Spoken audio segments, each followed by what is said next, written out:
So welcome back, everyone. I'm very glad to welcome Jonathan Fuller for the next talk. So Jonathan is assistant professor in the Department of History and Philosophy of Science at the University of Pittsburgh. And he works in philosophy of science, philosophy of medicine, and in particular, he has interests in the metaphysics of diseases, philosophy of epidemiology, and evidence-based medicine. So his talk today is entitled Philosophy of Medicine as a Core Discipline for Learning the Theory of Medicine. So over to you, John. Okay, thanks so much, Harriet, and thanks, Alexander, for this kind invitation. I'm glad we were able to do this, although I'm sure it's been said before, all of us would probably much rather be there face-to-face. Nonetheless, I'm very excited to share some of my thoughts around the role of philosophy of medicine in medical education today. And I guess if I was to describe this talk, it's a bit, maybe 5% autobiographical. So I have some experience in medical training. I did medical school at the University of Toronto, have some experience in philosophical teaching in medicine in the Canadian context, and a little bit philosophical as well. Maybe 50% philosophy, 5% autobiography, and 45% miscellaneous. Okay, so, I mean, this is a question that's probably been asked many times before, but what exactly could philosophy of medicine offer for medical trainees? This picture here is a picture that I took from my view in the back row in medical school. I was one of the backbenchers. At this particular lecture, a medical education researcher was telling us about when and how to slow down and think more analytically in medical training based on her research. She's a surgeon scientist at the Wilson Center for Health Professions Education Research at the University of Toronto, where I spent quite a bit of time while I was finishing my PhD in philosophy. So here are some suggestions that I often hear and that others have often put forward for philosophy of medicine and what it might offer. Ethics, critical thinking skills, providing a liberal arts background to round out scientific medical education, and virtues of humanity, empathy, and related virtues in that family. And I guess the first thing I'll say is yes, but that these kinds of values, the things that I'm listing on this slide here, are not so specific to philosophy of medicine as the discipline conceives of itself. In fact, philosophy of medicine is often defined so as to exclude bioethics, which is principally the discipline that teaches ethics in medical school and that deals with ethical problems in medicine more generally. And I think the medical humanities and social sciences in general can do things like teach us critical thinking skills, how to recognize our assumptions, bring them to the forefront, and understand where they come from, provide a liberal arts background, and if we want to go to topic or to disciplines like literature, narrative medicine, and so on, are equally well placed to instill virtues like humanity and empathy. So I think that philosophy of medicine there's some redundancy with what other medical humanities and other disciplines can offer to medical education. Nonetheless, I think there are some unique advantages to teaching philosophy of medicine in medical training. And my talk will be focused on just a specific role for philosophy of medicine in medical training, and that is to develop and teach the theory of medicine. So I don't want to devalue these important other functions of philosophy of medicine or other disciplines in medical education. I'm just going to focus on this particular value of philosophy of medicine. So on the left here is a slide from a talk I gave, well, not a talk, a lecture I gave at the University of Toronto to first-year medical students.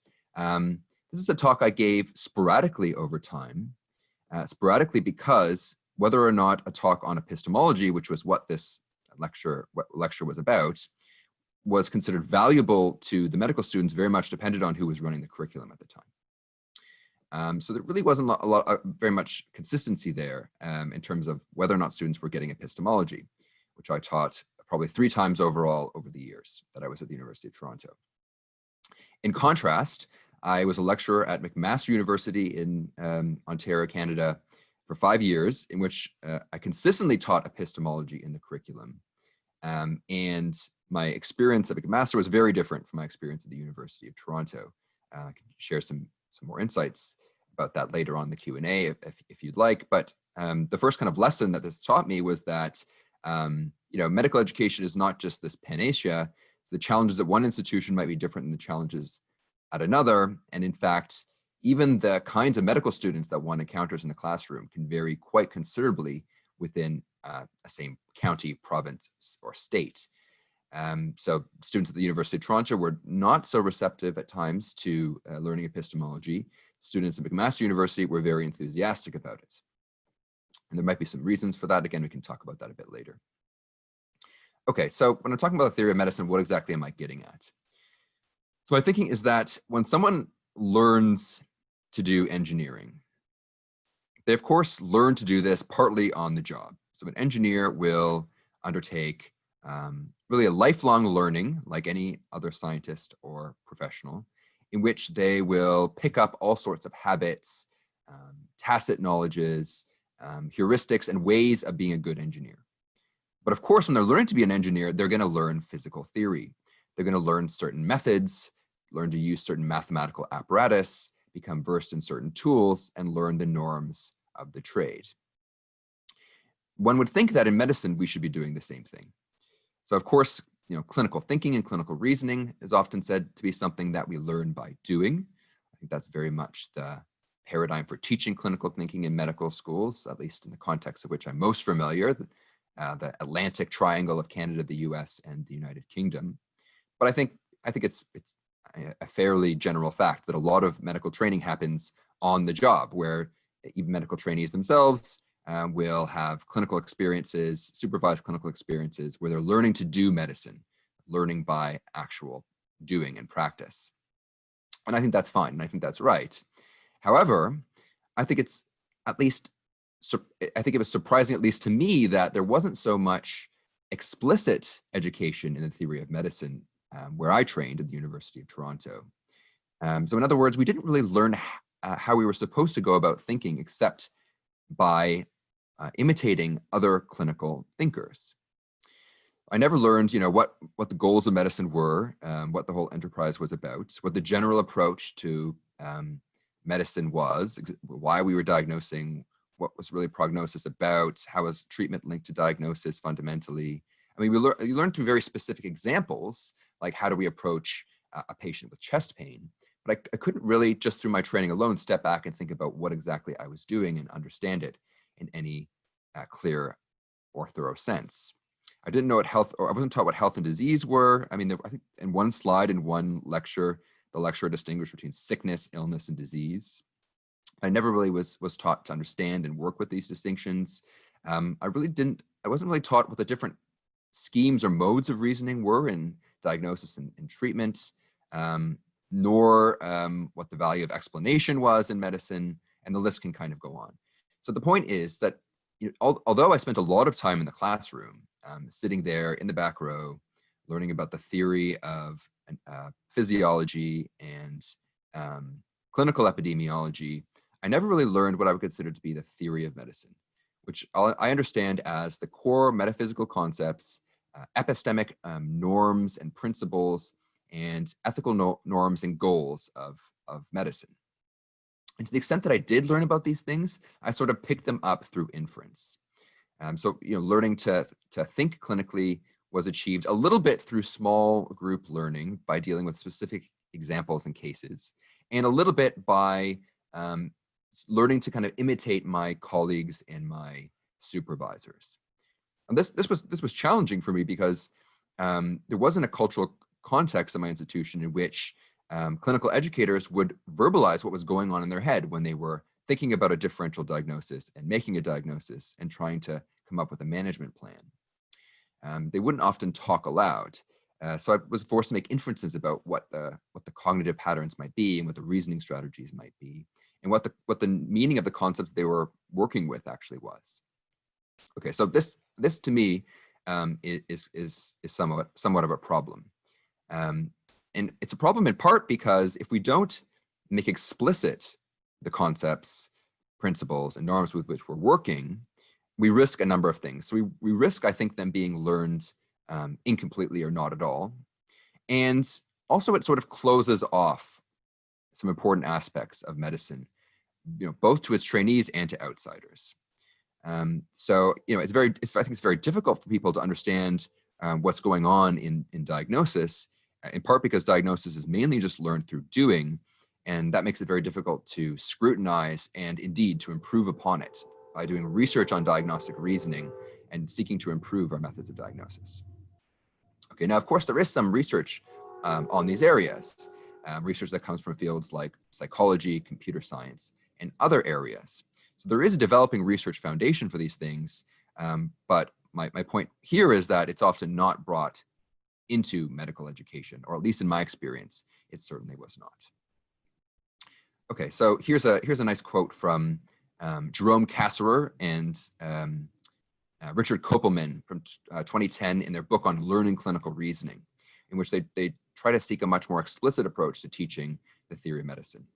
And they say that rather than teaching clinical reasoning in medical school, teachers of clinical medicine have substituted standardized histories and physicals, book chapters that list the myriad causes of individual symptoms, an apprentice system in which the expert or the student is expected to imitate others, formal approaches to recording patients' problems, and lockstep algorithmic charts for blind guidance. So they go as far to say that basically students are not learning clinical reasoning because they're not learning a general and flexible approach to doing that. Now, the theory of medicine for me isn't just clinical reasoning. I mean, it has to do with such things as the goals of medicine and important concepts, disease, illness, health, and so on. But clinical reasoning is a core part of what I conceive to be the theory of medicine. Okay, and my point is that it's certainly not being taught explicitly, and therefore, really, who knows what people are picking up. Okay, now, of course, ethics is taught quite explicitly. From the 1960s and onward, bioethics developed as a discipline and is now integrated into medical schools all around the world. Why did that happen? I mean, in part, I think it's because ethical or moral dilemmas are sometimes more easily recognizable than metaphysical or epistemic ones. Sometimes epistemic and metaphysical problems can masquerade as ethical ones. But it's also not to say that epistemic and metaphysical controversies have been completely absent from medicine and medical training. A big development happened in the 1990s when the evidence-based medicine movement came around and said, look, we're doing it all wrong. We're using the wrong kinds of evidence, and we need to restructure the way we think about evidence, evaluating evidence, and applying evidence in patient care. Okay. When it comes to philosophy of medicine, philosophers of medicine are working on many of these concepts, principles, and the stuff of the theory of medicine. And really, there are too many great examples of philosophers of medicine doing this to name any one or two. So I think actually we do have something to offer with respect to the theory of medicine. So let's do it. So, okay, so again, sticking to my own experience, this was the title slide from the one lecture I had, the one explicit lecture I had in medical school on the theory of medicine. And what it was, we were supposed to do when we hit the wards. So focusing on clinical reasoning in this case. So we see here some concepts from psychology, system 1 and system 2 thinking, pattern recognition, some ideas from philosophy. Perhaps I remember the lecturer talking about the hypothetical deductive methods, and then in the realm of treatments, but the goals of treatment, what it meant to heal, control, and relieve.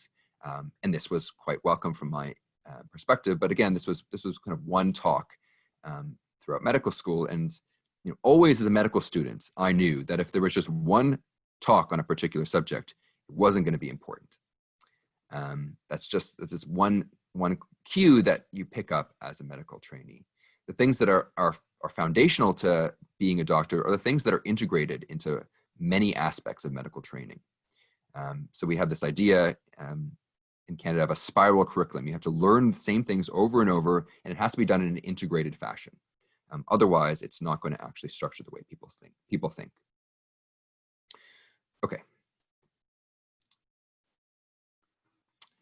Okay, so the next question naturally to ask is, what disciplines should provide the research base for this theory of medicine? And I want to stress that, if we're teaching the theory of medicine, that teaching has to be grounded in good research. Just like teaching pathology in medical school has to be up to date and grounded in the best pathological science is out there. and the teaching of clinical epidemiology has to reflect the best methodological innovations around study design and evaluation. So here are some obvious candidates that others have suggested. Evidence-based medicine, bioethics, logic, computer science, psychology, the health humanities generally, and medical education research. And so first, again, I'll be very democratic and say, yes, I think that all of these disciplines have something important to offer in developing and teaching the theory of medicine.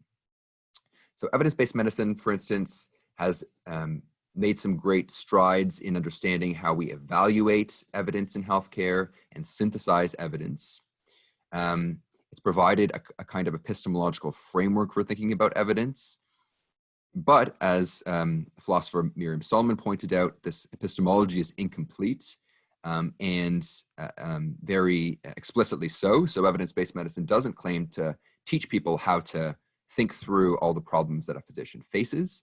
Instead, they're just concerned with really evaluating and implementing evidence from clinical epidemiology in the clinic. Okay, so this is a contribution for evidence-based medicine, but it's a circumscribed one. And bioethics, of course, is important. The way the bioethics is normally taught is, well, maybe you'll get a lecture, in my experience, on different ethical theories. And then, and really, in many contexts in which I'm familiar, bioethical training is quite practically oriented. You learn some principles and approaches to dealing with ethical dilemmas or controversies and solve ethical problems, which of course is important. But there's much more to the theory of medicine than just ethics and solving particular practical problems, practical bioethical problems. Okay, logic. Clearly clinicians reason. Logic is the discipline that studies, one way to understand it is the discipline that studies reasoning, good reasoning. And so, I think there's a role for logic to play in identifying informal fallacies that people commit and teaching people the difference between different kinds of reasoning. But of course, logic study things very generally. What we need really in medicine are local patterns and schemes for reasoning and local principles for reasoning well. Computer science can simulate clinical reasoning, and then we can learn a bit about clinical reasoning in that manner. Of course, what a lot of excitement in computer science now is around artificial intelligence, and arguably the role of artificial intelligence, at least the way that research in this field is going at the moment, is to either supplement or supplant clinical reasoning rather than to shed light on it. So coming up with computer programs that can essentially replace some of the work that physicians do.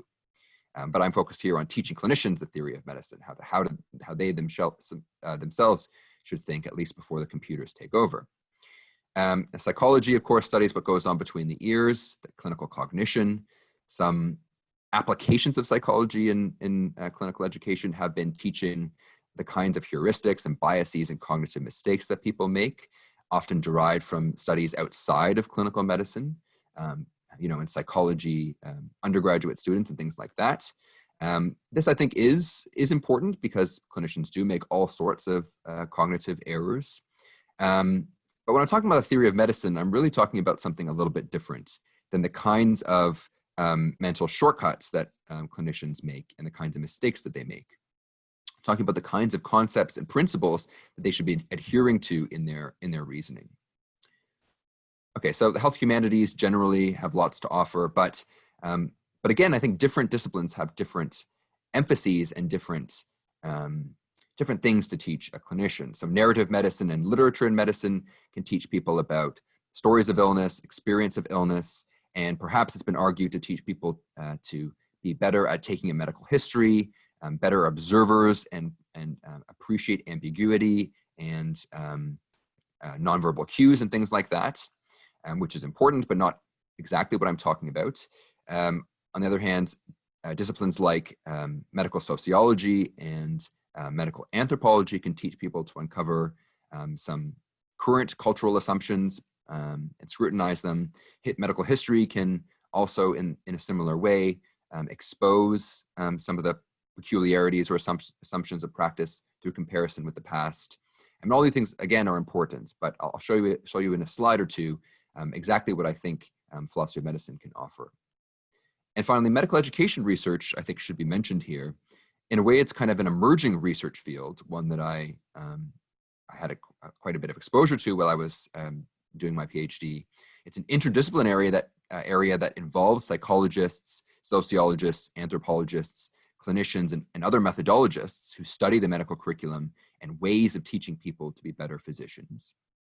It's in that way fairly open-minded, and at least in many places in which medical education research is done, quite welcoming of research in the humanities and social sciences. And I think its primary role really is to serve as this important bridge between a discipline like philosophy of medicine and medical education itself. So medical education research can help us understand how best to teach the theory of medicine, although in and of itself, it really can't tell us what the theory of medicine is. It has to rely on disciplines like philosophy of medicine to do that. Okay, so I've said the term philosophy of medicine many times, and many of you will know what this is, but I just want to give you a sense of what I think the philosophy of medicine is all about. So with some colleagues, including Alex Broadbent, we very recently launched a journal, an academic journal in philosophy of medicine called Philosophy of Medicine, an open access journal hosted at the University of Pittsburgh. And one of the main starting points for this journal was to define the philosophy of medicine in a very inclusive way. When we talk about the contemporary history of this field, many people have said that it kind of really gets going and growing in the 2000s, when people like Alexander Bird and others started hosting regular conferences in philosophy of medicine, and when philosophers of science started to more and more turn their attention to epistemic problems, especially related to evidence-based medicine. And since then, there's been a growth of interest in the field. Now, for that reason that a lot of the recent growth and interest was from philosophers of science, philosophy of medicine is sometimes defined as a subdiscipline of philosophy of science, one that studies specifically just metaphysics and epistemology of medicine, as opposed to other topics like ethics and politics. Now, phenomenology is often included here as well, and maybe some other areas, but it's often defined in a somewhat narrow way. Now, when we were founding this journal, we wanted to make it clear that we think the scope of philosophy of medicine should be broad, just as the scope of medicine is broad. And so we conceive of medicine as basically being, not just clinical medicine, but other health professions, and itself concerned with all of the concerns of medicine. It's medicine, so health, disease, and so on. And also, if you really want to widen it, going beyond healthcare itself, but other spheres that influence the health of individuals and the public, like public health, and really, if we want to talk about the social determinants of health, we need to talk even much more broadly about that. Okay, so I think that, so defined, this really leaves quite a lot of room for integrating insights from disparate areas of philosophy into medical practice. Because while medicine is certainly scientific, I think that it's not, I think that at least arguably it's not just an applied science of applied clinical epidemiology, pathology, and other medical sciences.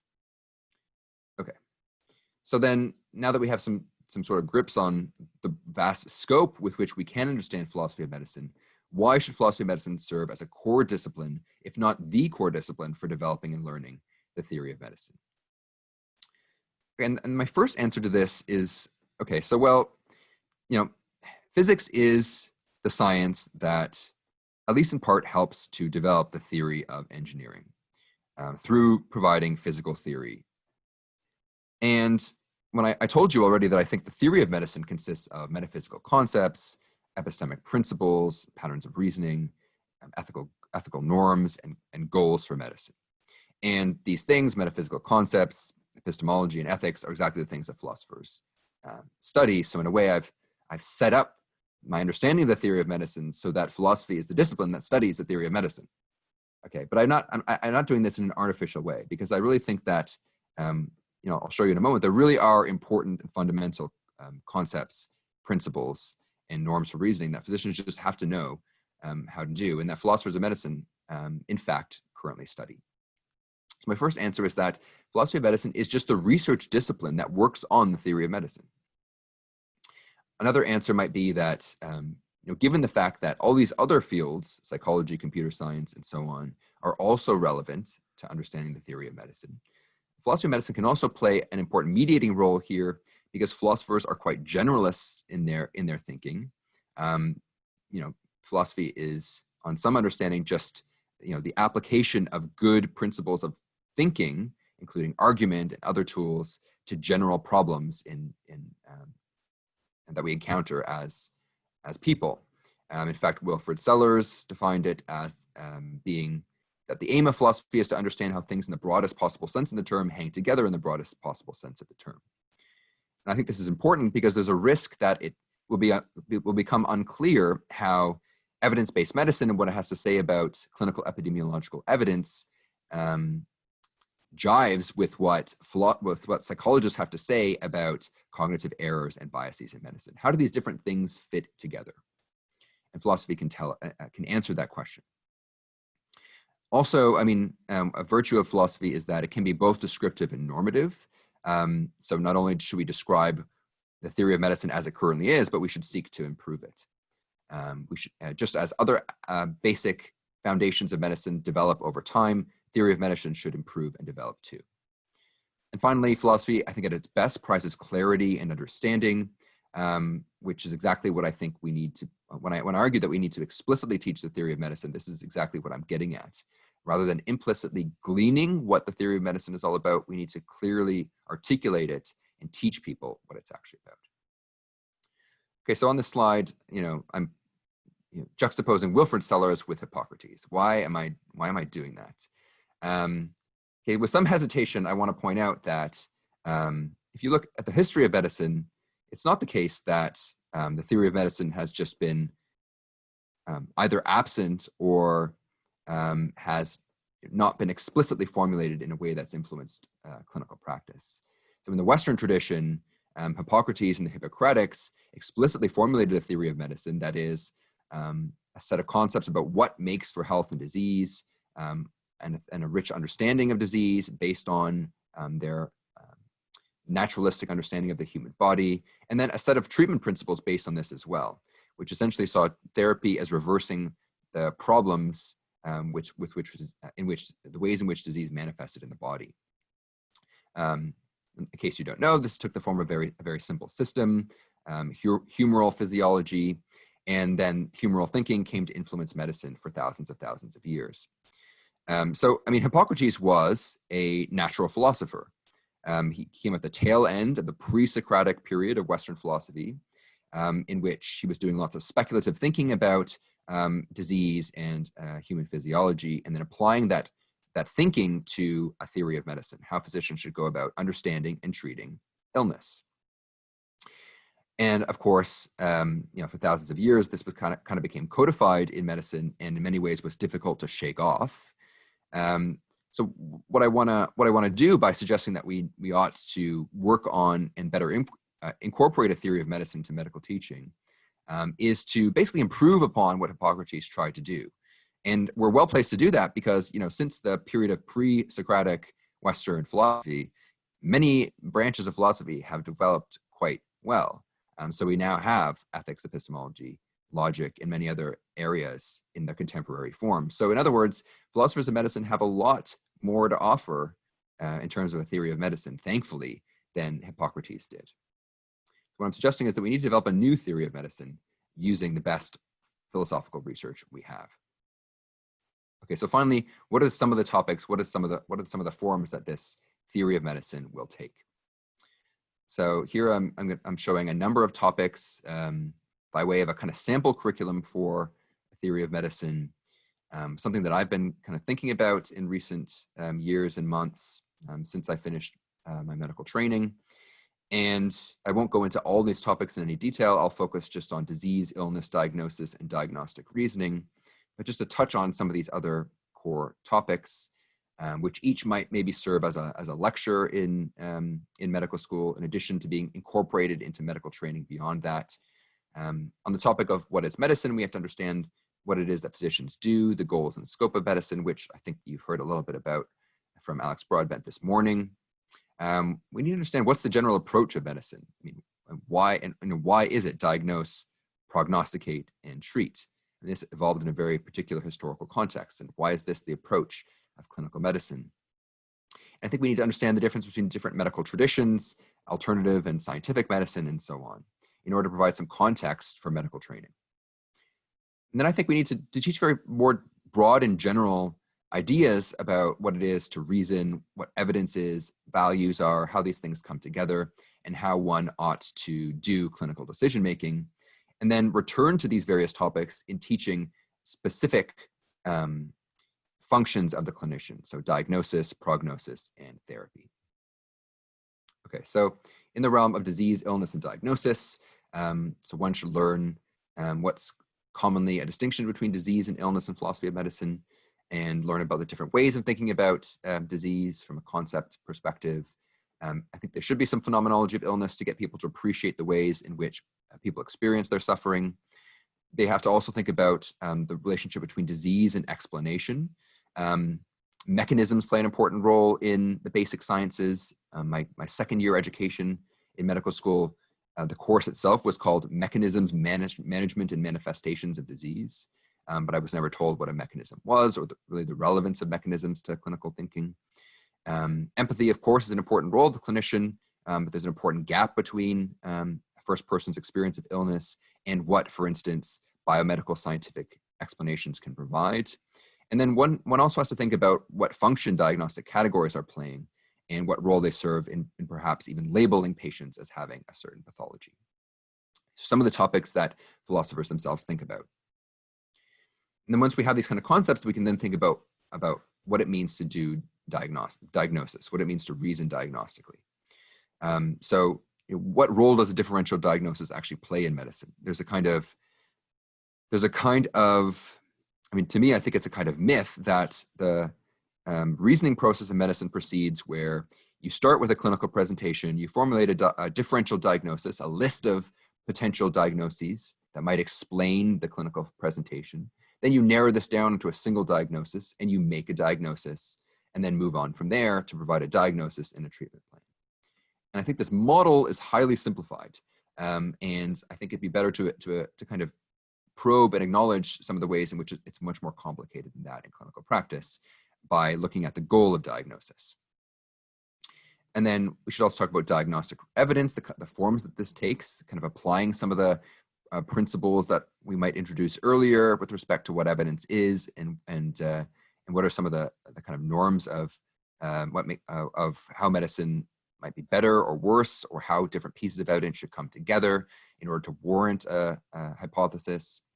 And we should apply those general principles to diagnostic evidence and to think about particular diagnostic reasoning schemes. And here are just really some that just come immediately to mind, both from my experience reasoning clinically, but also from what philosophers of medicine themselves have studied.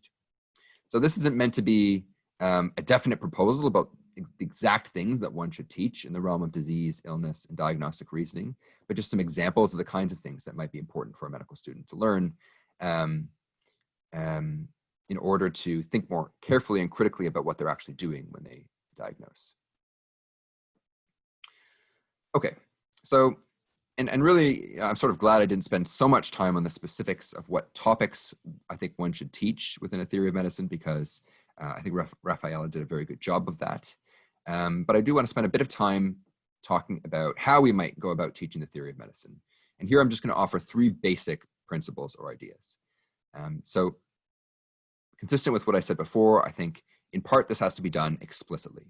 So here's a textbook called Learning Clinical Reasoning that I think serves as a pretty good model for how we can approach this, published by Jerome Kasserer, who was the editor-in-chief of the New England Journal of Medicine, and helped to create a series in the New England Journal of articles around topics like disease, diagnosis, therapeutic reasoning, and other aspects of clinical thinking. Okay, so they put this together in a book, and the approach of the book was that the first 20% was laying out explicitly some of the core ideas around topics like diagnosis and management, and then moving into cases quite quickly. Cases in which they explored a real clinical problem that one of their colleagues had encountered, and then had an expert clinician think out loud about some of the reasoning that they took in dealing with it. and then finally kind of analyzed this script that they actually transcribed, and to pull apart some general patterns and general ideas that it illustrated from the first half of the book. So, where would this fit in the curriculum? I think alongside places in which things like history taking and other very general basic skills are taught, in order to, in addition to learning how to, structure a medical history and think about the kinds of questions one might ask, you also have to think about the purpose of this, this entire process, and how the pieces of evidence that you generate might actually be relevant to the diagnoses that you're considering. So I think, explicitly early on in the curriculum is one important place where the theory of medicine should be taught. But I think it also has to be case-based and, at least at some parts, discussion-based. So case-based reasoning is basically how clinical medicine is taught in the North American context now. There's an emphasis on things like problem-based learning, case-based learning in medical education, as well as in medical practice and academic health science centers, things like morning report in hospitals, where one would talk, where clinicians gather together and talk about a case, clinical pathological conferences where they talk about, again, a case and what might have gone wrong. And these, again, are important contexts in which one should reinforce an understanding of the theory of medicine. So one should flesh it out through particular examples and not just in the abstract.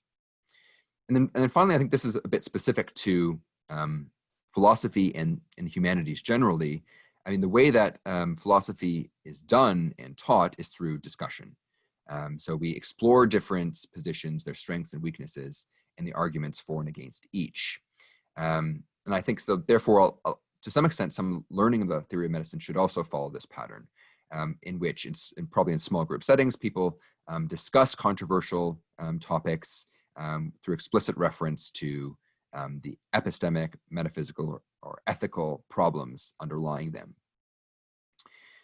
Now, I think this is also a way of fostering an important skill of the clinician, which is to recognize disagreement, understand disagreement, and really to find a way to go on in the face of disagreement. So, there isn't consensus on every philosophical problem. And yet I think we do make progress in philosophy by fleshing out the different positions, the space of possibilities, their strengths and weaknesses, and getting a sense of the overall picture, the state of a particular problem or field. And I think that to suggest that there shouldn't be ambiguity or uncertainty in medicine is just both patently false and dangerous.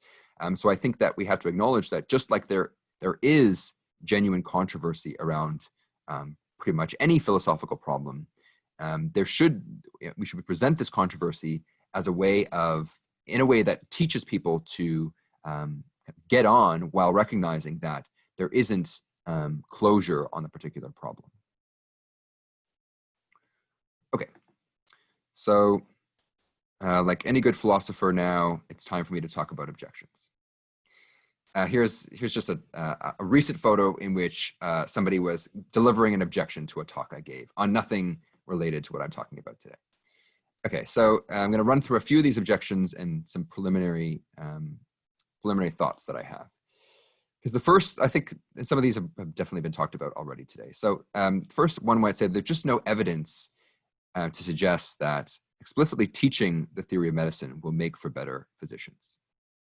Okay, so the first thing I want to say to that is a bit tongue-in-cheek, and that's what is it you mean by evidence? And if you can't at least come up with some sort of answer to that question, what you're looking for, then I think that itself kind of argues in favor of what I'm proposing here, that we need to be teaching people better about evidence and how to use it in clinical medicine. But to be a little bit less tongue-in-cheek, I think it's fair to say that we don't have the kind of evidence that we often find elsewhere in medicine for various aspects of the medical curriculum. There's a movement, evidence-based medical education, that wants to rectify this through doing clinical trials on medical education. And there's an entire field of medical education research in which they study the medical curriculum using tools from areas like psychology and clinical epidemiology. I say this to suggest that I don't think it's in principle impossible, in fact, to generate an evidence base in order to justify what we're doing. But of course, when we're proposing any new innovation in a curriculum, it's always going to be the case that there won't be direct empirical evidence before we try it out for the first time. So that might suggest that we need to pilot the curriculum in small subsets of a cohort, or once you introduce it in a certain year, compare what happens to the previous year, and so on. And these are the kinds of approaches that we take at the university, or used to take at the University of Toronto, whenever we were introducing big curricular changes. So I think it's our responsibility to study what impact these things have. But as was already pointed out, we have to clearly define what the outcomes we're actually interested are. And of course, it's not going to be possible to, in a few years, determine what long-term impact this might have on the development of medical expertise. That being said, I don't think it's a very good excuse to say that because it's hard to measure and hard to study that we shouldn't do it at all.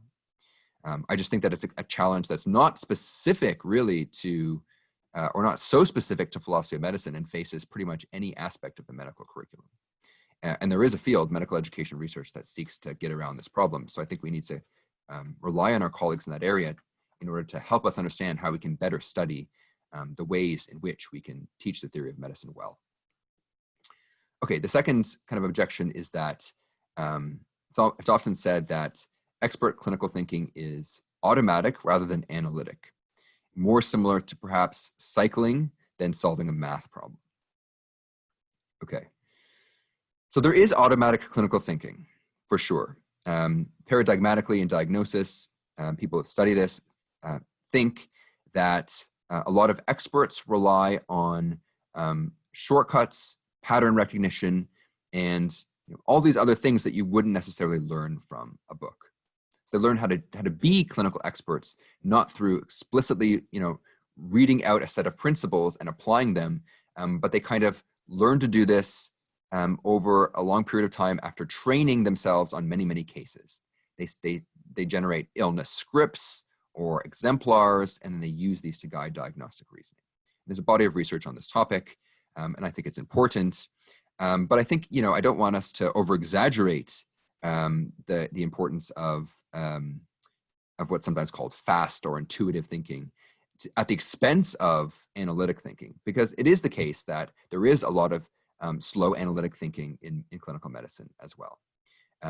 And this might take place within dialogue with other colleagues, with the patient themselves, and even within a physician's internal monologue as well. So I think it's just a myth that there is no analytic thinking in clinical medicine. So that's the first thing I want to say. The second thing I want to say is that so just kind of defaulting to what clinicians currently do isn't going to be good enough, because of course we should be striving to be better than that. So it might be the case that clinicians currently kind of learn how to be efficient and effective in doing diagnosis through accumulating experience. But are they reasoning the best that they could? Is there something we could be doing to point out how they could be reasoning better? And I think one kind of rationale for teaching some of the principles and the concepts explicitly is that it serves as a scaffold on which this experience can be built. I think there's an analogy here with how other kinds of theory are taught in the medical curriculum. So we learn things like anatomy and physiology and pathology and pharmacology. These days, not so much because our inferences just take the form of kind of direct inference from physiological theory. I mean, there is some of that. But oftentimes, what it really serves as is a scaffold in which to build clinical knowledge around signs, symptoms, how they hang together, what combinations they present, what are their causes, and so on. So that we can then reason about the more direct stuff of clinical medicine, which is our patient presentations, the kinds of evidence that one typically uses when they're making treatment decisions, which takes the form of empirical studies and so on. And I think in a similar vein, the theory of medicine can serve as a kind of scaffold for building a clinical knowledge base and acumen. And lastly, what I want to say on this point, this objection, is that what I'm talking about is not just clinical cognition and clinical reasoning. I'm talking about important concepts and broader framing for medicine as well, that's conscious of the nature of disease, the goals of medicine, and so on. Okay. A second point might be that, a second objection is that philosophers can't seem to agree on anything, one might worry. And is this really going to be helpful if we're just, presenting, let's say, a natural concept of disease alongside a normative one, and debating their merits and demerits, and then saying, well, at the end of the day, there's just a debate to be had. My first answer to that is that I think actually, yes, there is some value to doing that, because that disagreement in philosophy is matched by disagreement in medicine. So clinicians don't always agree with one another. They often have irreconcilable viewpoints. And guess what? I think sometimes there might be no fact of the matter about who's right and who's wrong. But we still have to kind of get by and learn to work with and appreciate that disagreement. The second thing I want to say is that, I think philosophy focuses on the points of disagreement because, of course, that's part of the art of the trade. I mean, we're trying to defend positions, flesh out their differences, and kind of think about how one position might be superior to another. That's at least some of what philosophers are doing. But that masks, I think, a lot of consensus and agreement among philosophers. So we tend to focus on the things we disagree about at the expense of things that we actually share, the commitments that we share. So there might be more consensus in philosophy of medicine than at first meets the eye. And so, of course, we should be presenting not just the debate, but also the consensus. And I think it's very important to recognize that neither medicine nor philosophy of medicine are settled, and they'll never be settled. So we should constantly continue to develop philosophy of medicine alongside the foundations of medicine. And what I'm suggesting is that it's okay if philosophy isn't settled, because that's part of the nature of clinical medicine as well. Okay, the next worry might be that theory just doesn't interest medical trainees. So think about some of the comments that Rafaela got on her evaluations. And I've gotten comments like that in the past as well. And I think this is actually, as Rafaela pointed out, quite a practical challenge, because it seems like in contexts in which she's familiar and ones in which I've taught as well, student input and student evaluations actually determine who gets to speak in the medical school. So it does have consequences whether or not students are interested in what you're saying. Okay, so that's a problem. And in a way, it's a bit unfair because, I found embryology terribly boring, but, there was no threat of embryology being kicked out of the curriculum just because me and other people didn't find it terribly interesting. But I think there is a real threat of philosophy of medicine being kicked out of the curriculum if medical students aren't interested. Okay, so now I do think it's important for people to be engaged, because if they're not interested in what you're teaching them, then they're just going to zone out. So that's why I think it is important to make this relevant, and that's why I sort of structured the sample curriculum that I showed you around topics in clinical medicine: disease, diagnosis, and therapy, and so on. So you have to show the relevance, and you actually have to integrate it within the context in which people are learning how to be doctors, learning how to sort through actual clinical cases and problems. And indeed, I mean, we have to find a way to get people engaged in the topic, and that's a real challenge. And I sort of have some hesitation of labeling what I'm talking about theory of medicine, because I worry that the term theory might lead people's eyes to roll back in their heads, unless they are social scientists and humanities scholars who love theory. Theory is not something that oftentimes people in the other sciences talk about quite explicitly. So I do worry about that terminology. But on the other hand, to get to my next point, the last objection on this slide, I think explicitly realizing that what we're offering here is a theory of medicine very much makes what I'm talking about relevant to a medical humanities curriculum.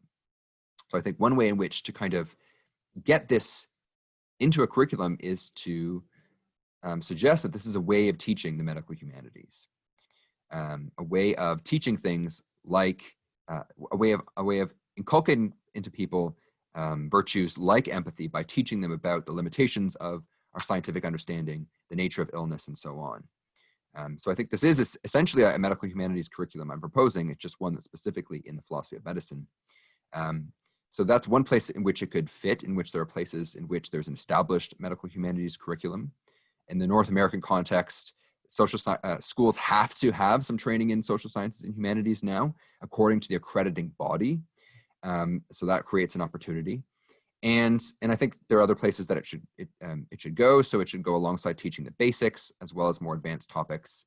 And while I appreciate the concern that medical curricula are always overloaded, I mean, if there's ever a free hour in a medical curriculum, they're always going to fill it with something, unless they're like I think many wise institutions that are now recognizing that overloading people with too much time and facts might not be the best way of teaching medicine. In fact, we have to pay attention to the negative impacts that some of the way we teach medicine might be manifesting in medical trainees, physician wellness being the term of art there. But I think it's a fair concern that physicians are required to learn a lot. But what I'd say there is that surely learning how to diagnose and treat a patient should be one of the two of the core skills that physicians should learn during their training. Okay, so the point is to make the case that what I'm offering here is directly relevant to the things that physicians have to do.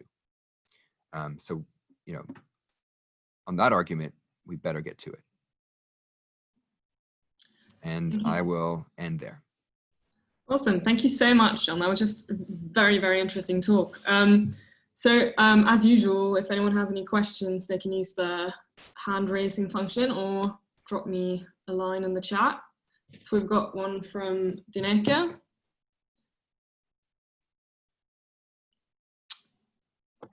I'm trying to unmute myself. You're unmuted. Yeah, that works. Okay, yes, and the camera on isn't working. I have perhaps a slightly different question, because you mentioned that evaluation was very important. I think it's also very important whether medical students pass their exams. And exams are incredibly standardized in medical school, very different from philosophy.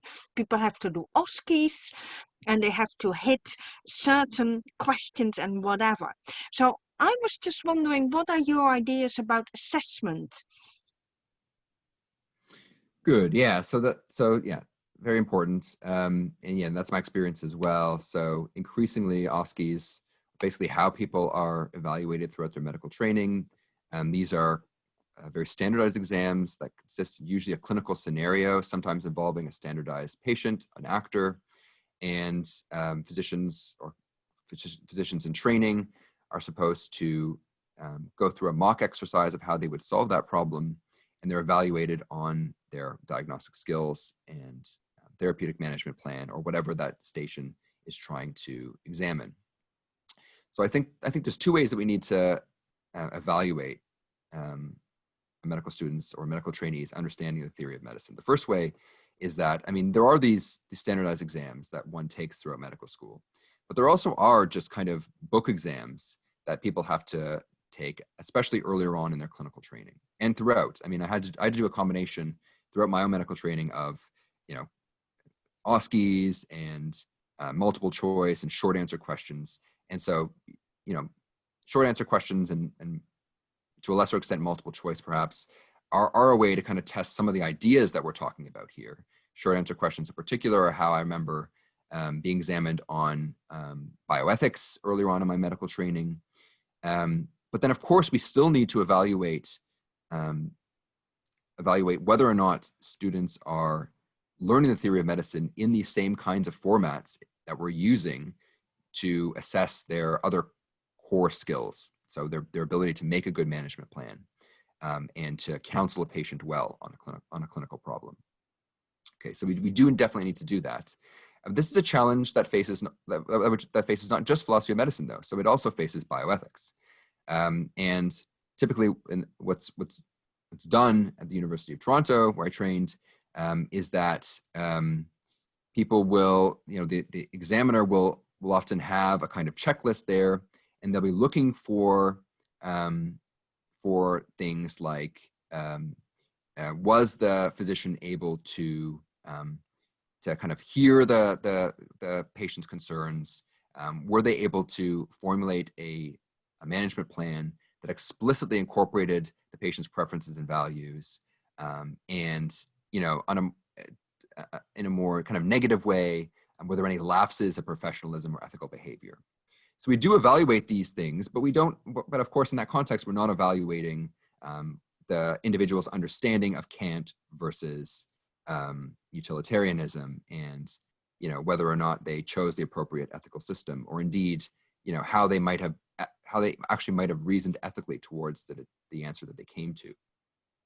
So in a sense, what we're evaluating there is we're evaluating the effect of teaching people such things as professionalism and bioethics on how they go about treating a patient. And of course here, the more explicit training that one gets earlier on in things like bioethics gets just mixed up with, let's say, their training on the job that they had when they went about seeing patients. So we're not just evaluating that whether or not they picked up those earlier concepts that they were taught when they sat in a bioethics lecture and in a small group, when they went through a case and were able to talk about bioethical dilemmas and how to resolve them in a small group setting. So we're testing that, but we're also testing their ability to kind of integrate that with what they learned through more practical experiences on the ward. So the problem there is that if that individual, let's say, was to bomb that station, was the problem in the earlier explicit education that they received in their bioethics training, or was it that training wasn't reinforced through the kind of practical learning that one needs in order to kind of get it to stick and to integrate it properly into clinical practice? So when we get to these more practical evaluations, like an OSCE, oftentimes what you're essentially assessing is how well the students picked up these various different components of their clinical training and put it all together. So I think that you could actually, in a way, stick this kind of assessment right into parts of a standardized exam in which the assessor is evaluating whether or not the trainee came up with a good diagnostic plan, whether or not they considered all of the relevant possibilities, whether they reasoned well, whether they came up with a well-justified plan, and whether upon questioning they could actually verbalize their justification for what they did. So I guess what I'm saying is that I think there are places in which these things really already are assessed in a more standardized practical context, like an OSCE. But of course, what students are demonstrating there is not just what they picked up when they were more explicitly learning something like bioethics. They're just demonstrating at the end of the day how all these things came together in influencing how they approached a clinical problem like that. Okay, thank you. Thanks. Okay, so next we have Alex.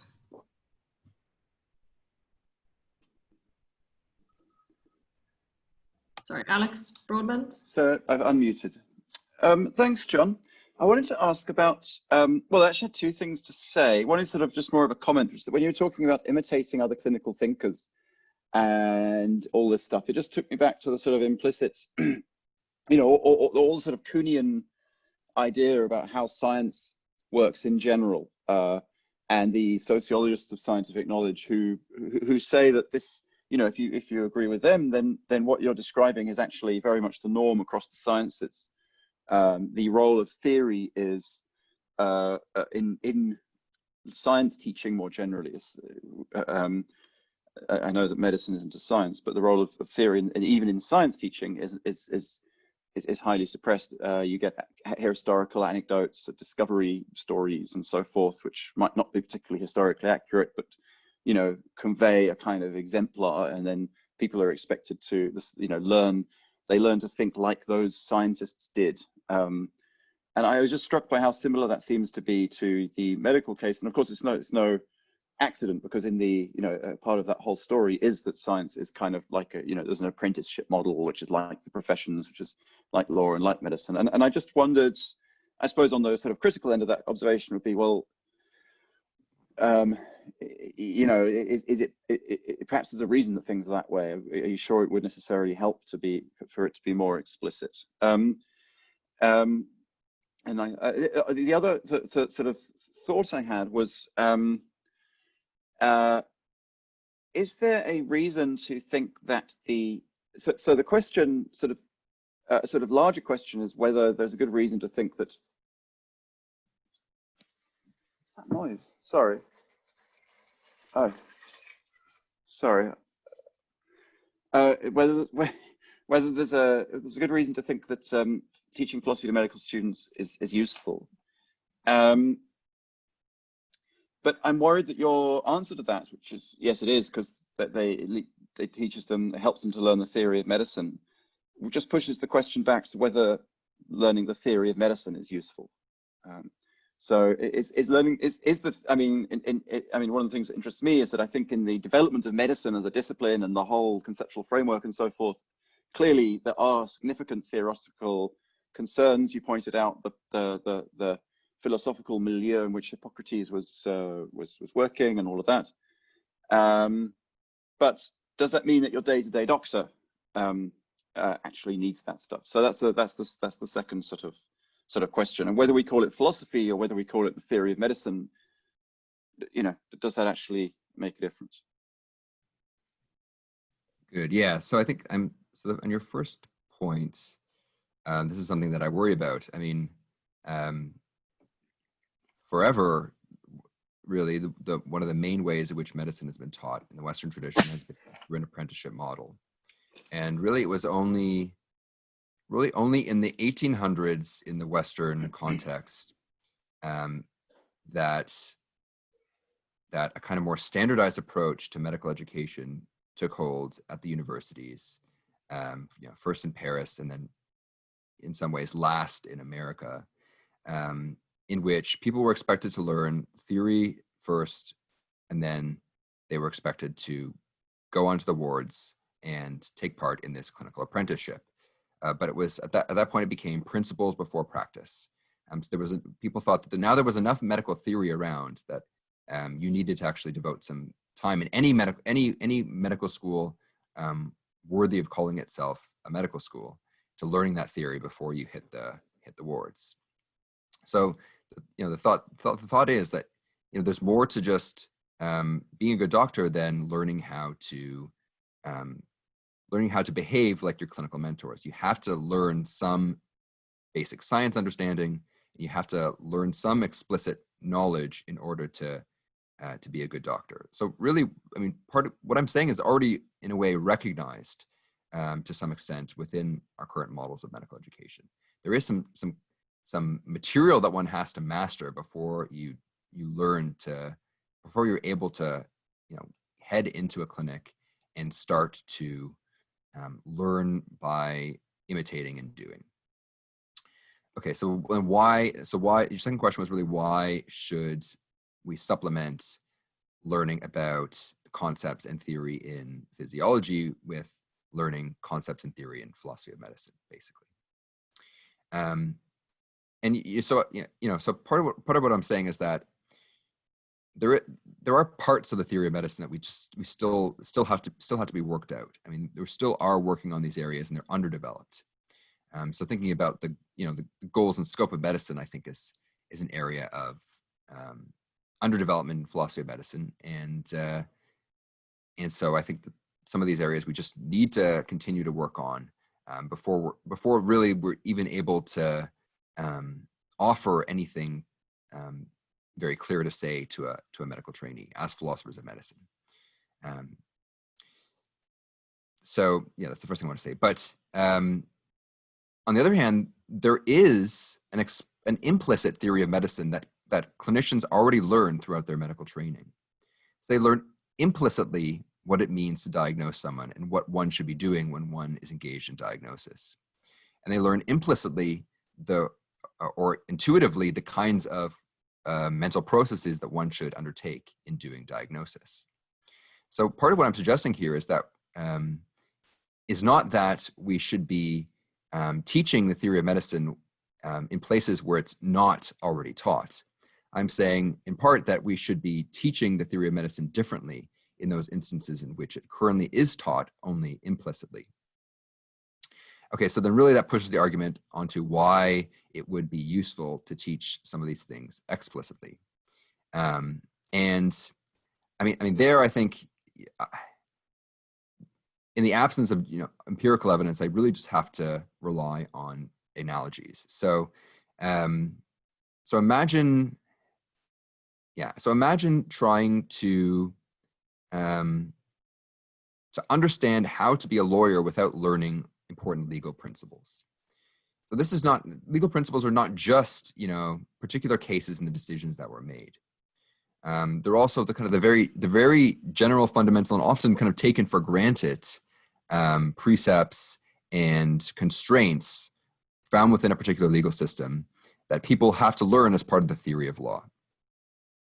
What I'm saying here is that there's something similar going on in medicine, that there are just there's this general approach, and I actually really like your kind of Kuhnian analogy, to doing clinical medicine that evolved in a certain context, that consists of diagnosing, prognosticating, and treating someone to some extent in that order.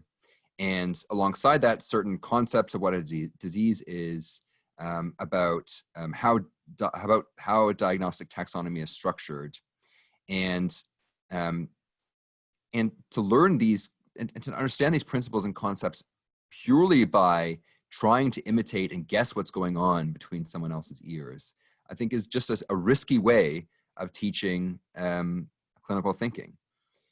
So it's a way of teaching which you have to kind of infer what the relevant concepts and principles are. And so I think there's at least a risk there, a risk we run, that people are going to learn the foundations of medicine, the theory of medicine, in a way that's incomplete, and they're going to be misled because they don't have a window into how other people are, how their mentors are thinking. And I guess the third thing I want to say is that what I'm suggesting here is, of course, experimental, and so assuming that there is some rationale for trying this, I think we should give it a try and then evaluate its impacts. And at the end of the day, I'm willing to stand corrected if it turns out that that just like trying to teach people to be better cyclists by telling them exactly how to move their toes and their hands might cause them to fall off their bike, it's possible that trying to teach clinicians to be better diagnostic reasoners by teaching them more explicitly the concepts and the patterns of reasoning might lead them to fall off their chairs when they're trying to diagnose someone. So I'm very much willing to stand corrected if it turns out that this is a bad idea. Great. So Matt is next. Hi, thank you for the talk. This might not resonate with you, but when you were talking about making it interesting and that's how you get philosophy of medicine into medical education, it struck me that what interested me in philosophy of medicine was finding out that in my own clinical specialty, the emperor had no clothes in a lot of ways, that there were a lot of things that needed a lot of reflection, and once reflected upon didn't make a lot of sense with respect to the diseases that I treat and what I call evidence for the treatments that I render. And so in terms of interesting contemporary medical students, I wondered if contemporary controversies aren't the way to interest them. And then I wondered if such reflections on contemporary controversies aren't kind of necessarily subversive. Like if you're going to be very critical about the way diseases like chronic pain or mental health disorders or even osteoporosis are defined, does that become subversive to the institution really quickly? And I just wondered in your own teaching if you ever encountered friction between institutional goals and philosophical critical goals. Interesting. Yeah, no, I think so. Okay, so first, I completely agree. I think a great way to motivate some of this is to point out tensions and controversies and conflicts. And that because then people kind of open their eyes and say, okay, so there's something unresolved here. And then if you give them a way of understanding the controversy and maybe even a way out of it, that's kind of quite helpful. I think in a way that's what motivates a lot of bioethical teaching too. I mean, people are faced with some concrete problems, and they have to know how to navigate those and come to a kind of reasonable compromise or solution. So I first, I just want to completely agree with that. But your second question was, your second part of the question was also very interesting. So,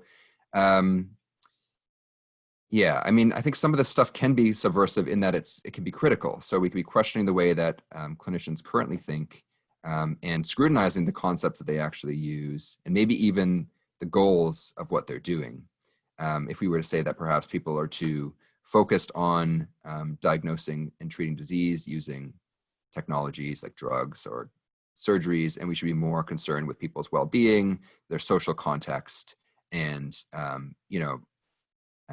to take an example from University of Toronto, writing people a prescription for money rather than writing them a prescription for drugs. This is something that somebody suggested. Why are we focused so much on the medical problems that our patients are coming in with, when we should really like our time is better spent advocating for a society in which that sets them up for better health, and maybe that would be have more impact. So, I mean, very controversial and bold statements like that, of course, challenge the system itself. And my own experience at the University of Toronto, when I was there, we introduced a curriculum that sought to teach people to be reflective about the culture of medicine and some of the problems in the culture of medicine. This went under the heading of, equity and inclusion, rather than anti-oppression, which was a suggestion that a colleague of mine wanted, in order to make it a little bit more palatable to people in positions of power in the medical curriculum, and maybe a little bit less jarring to people who would be attending those sessions. But nonetheless, I mean, we were teaching people to kind of be a bit skeptical and critical about the culture of medicine, and so it was in a certain sense subversive. But I think the way that we were actually able to sell that was by fitting ourselves into an existing way of talking about what's important in medicine, by saying that what we were teaching is how people can practice as clinicians in a way that's more equitable, fair, and that deals with well-recognized problems like racism in medicine. And when you put it like that, I mean, it sounds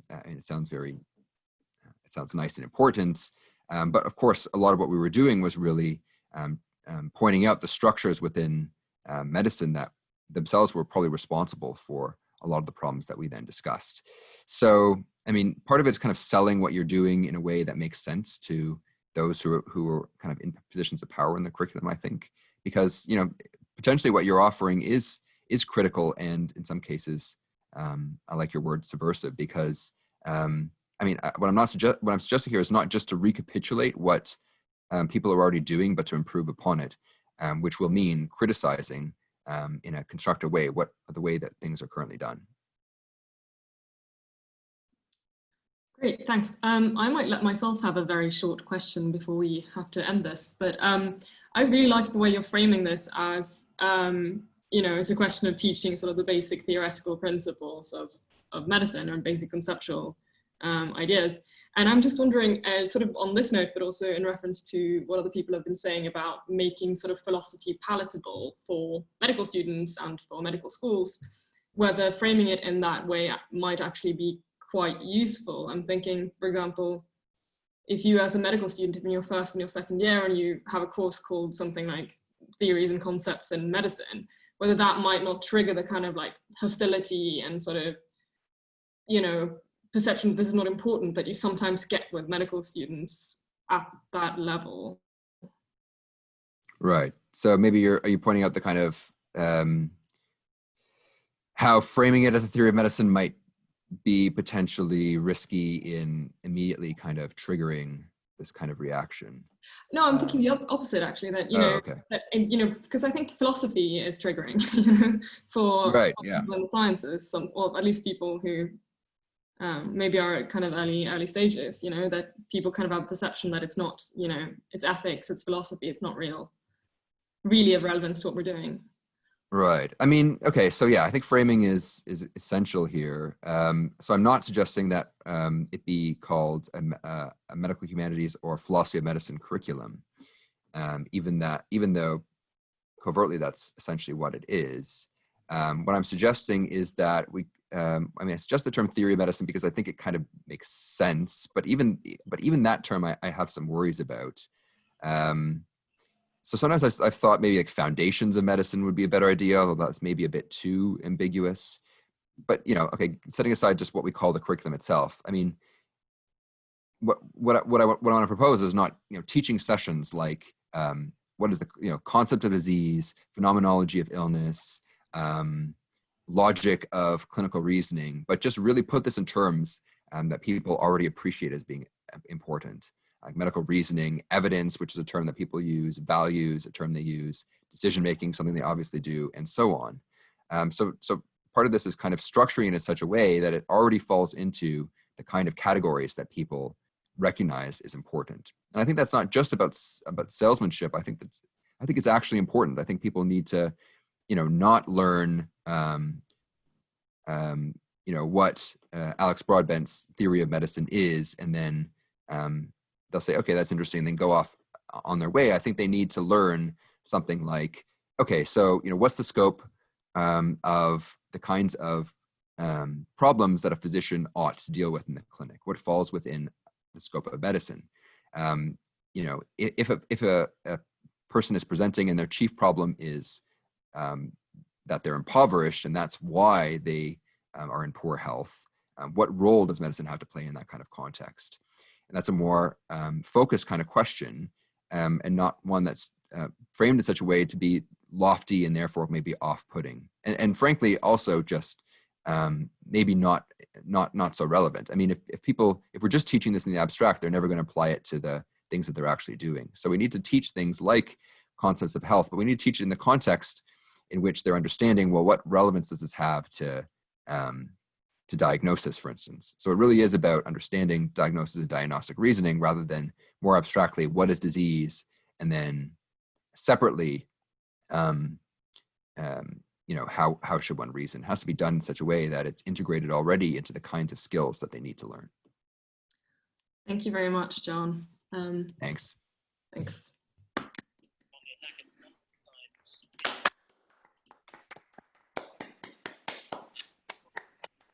So I think I'm going to hand over to Alexander. I think he wants to say a few words. Yes, just to thank everybody who's participated. So in particular, our 4 speakers. I thought that was an excellent day, and I'll say a few more words in just a moment. But I'd really like to especially mention Harriet, who's done really all the organisation for this event, and in fact I've had to do it several times over as we've had to postpone and then move from being in person to online. And so thank you very much indeed, Harriet. So more the same congratulations and thanks are due to you as to the 4 speakers. Anyway, so I just wanted to conclude with some thoughts. So I thought today was particularly rich, and I thought there was quite a number of overlapping themes that I won't repeat because you'll been able to pick those out yourselves. But I do think that that does suggest that this is a fruitful area for further discussion and research. So we heard in a number of places a little bit of stuff about national data on what's done in the teaching of philosophy to medical students. It'd be interesting to expand on that and possibly make international comparisons, but perhaps also get some more sort of qualitative research out of that to help us do more philosophical research in thinking about what the possible roles for philosophy are in medical education. And then, of course, as several people have mentioned, thinking about what the evidence base there is for whether philosophy can fulfill any of these roles. But it's worth thinking that there are a lot of areas where one could do this research, a lot of constituents one might appeal to, indeed lots of potential aims correspondingly. So yeah, it's been natural to think, we're teaching trainee doctors, does what we do make them better doctors? Though of course, as Juliet and Alex and others have been saying, what counts as a better doctor is itself up for some discussion. But one of the in the chat, one commentator, Alifa Isaacs Itua, also said, look, one might put an emphasis on whether pursuing philosophy makes for more well-rounded and happier doctors who are able to demonstrate increased resilience. It might be good for the doctors to study philosophy, and only indirectly a question of whether it benefits their patients. It would still be worth doing if that were the case. And of course, there's research on the students themselves. So one of the participants, Hadis, whose microphone isn't working, so couldn't get to ask a question, did want to ask of Juliet, and then I think also of, no, actually it might have been of Rafaela, and then of John, what the data is already about what the views and perspective of medical students are in terms of how willing they are to engage with philosophy teaching, as this will likely impact how much they will benefit from its teaching. What factors make certain medical students more likely to engage? And I think that's a really important question we've sort of touched on several times. I think it was Rafaela that gave us the sort of contrasting, four comments fell into two contrasting groups, and that matches my experience that the response of medical students to this teaching is bimodal. There are those who just love it because they're intelligent. All these young people are intelligent, but they're being asked to use their intelligence in ways that they find stimulating in comparison to the way that they've been taught medicine. And for others for whom it's just where are the facts, and it's a question about how you transform the latter group into the first group. And then I think as a number of people have said, I think that there's room for us connecting with people who are experts in medical education. I think we can do this without their help. So there's lots of future research. So perhaps Rafaela or someone else will take this on as an ERC project. I mean, I think really seriously, I think it was worth us talking about something like that. And all who are here engaged are welcome to contribute to such a thing. But I think there's also room for thinking about how we might be able to create a forum by which we can help each other in doing this. We've also talked about the obstacles we've faced, and so there might be room for sharing experiences, indeed doing some very basic helpful things like sharing curricula, as Gabriela was asking about. I mean, why not? That seems a sensible thing for us to be able to do.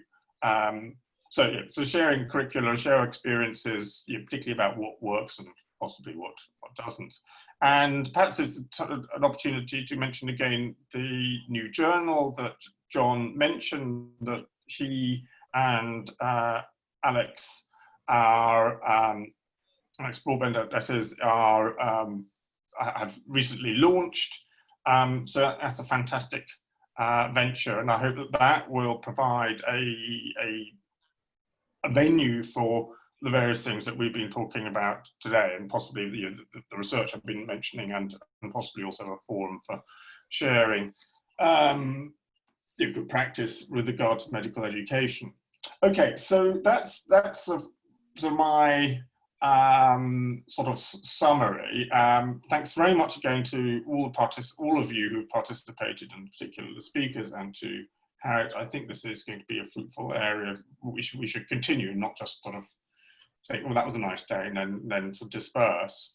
And in fact, we are going to enable this. The project, the Peter Sowerby Philosophy and Medicine Project at King's, is going to enable a continuing discussions of these things, as Harriet is about to explain. Harriet, can you? Yes, of course. Yeah, so we have, we're running a colloquium series on this theme. So we're going to have kind of regularly throughout the semester, we're going to have some sort of themed colloquia that look at sort of, you know, issues particular to phenomenology or ethics or psychiatry. And then we're going to conclude with a workshop on sort of the relationship between philosophy and medical education, and teaching questions related to race and gender and bias and questions of that nature. So I hope that you'll all sort of stay involved. I'll definitely send out an email to the participant list and just keep you posted on what we're doing, and hopefully we'll see many of you at those things as well. Well, that brings it to a close. Thank you very much, everybody, for participating, and let's all keep in touch. Perhaps we can magically unmute ourselves and just sort of give ourselves a general round of applause, particularly to the speakers and to Harriet, but we can think of that.